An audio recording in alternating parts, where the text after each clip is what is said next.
Most businesses think marketing ends when the phone rings, or when the form gets filled out, or when the lead shows up in CRM. But for the customer, that's not the beginning of the win.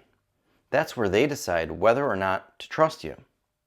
And that decision has almost nothing to do with your ads.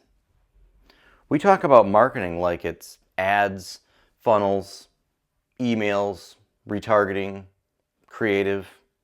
But customers don't experience any of that. They don't even know what a lot of that is.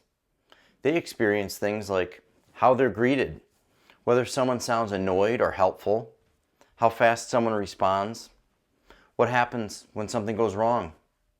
That's marketing too. It just doesn't show up on dashboards. I call it invisible marketing, the stuff that actually makes people stay, refer you, and trust you.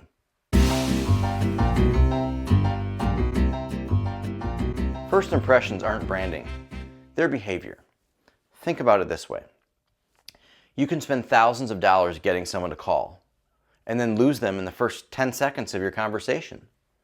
Not because your offer was wrong, not because your pricing was off, but because no one greeted them. The tone felt rushed. They felt like an interruption instead of a priority. That moment doesn't feel like customer service to the customer. It feels like who you are. That's invisible marketing. Asking, "Can I help?" is a conversion tool.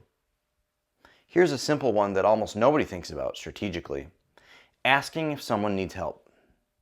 Not in a scripted, robotic way, but genuinely noticing confusion and stepping in.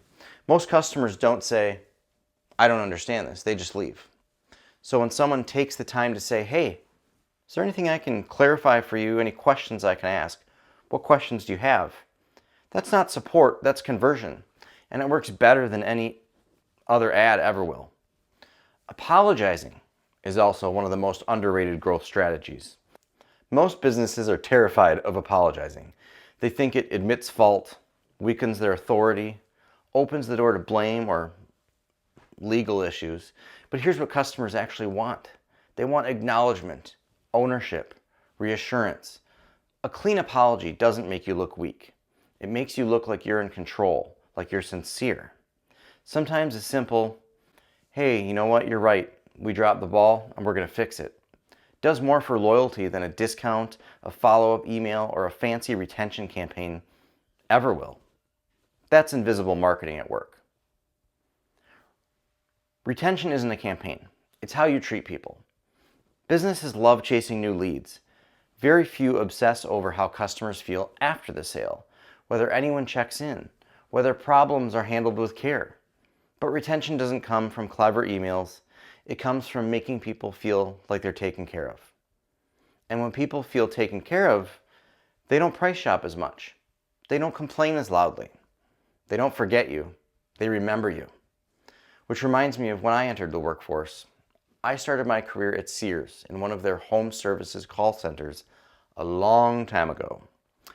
Our very first day of training, we watched a video called "Remember Me." It was about a customer who had a series of horrible customer service experiences throughout one day, and not once did anybody ever apologize or offer to help the guy out. And at the very end of the video, the customer in the video, all he said was, "I'll remember you if you'll just remember me." Such a simple but powerful concept. And here's the part most marketers miss. You can optimize ads all day long, but if your experience is sloppy, defensive, or cold, you're just pouring water into a leaky bucket. Marketing creates expectations. Customer service confirms or destroys them. And that confirmation, that happens quietly, in moments no one tracks. That's invisible marketing.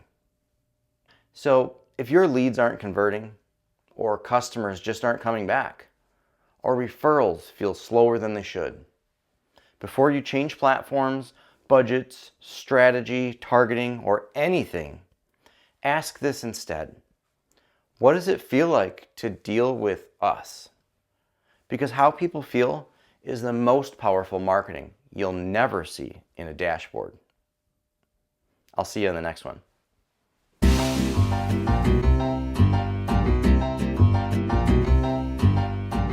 This Might Be Wrong is available on YouTube and wherever you get your podcasts.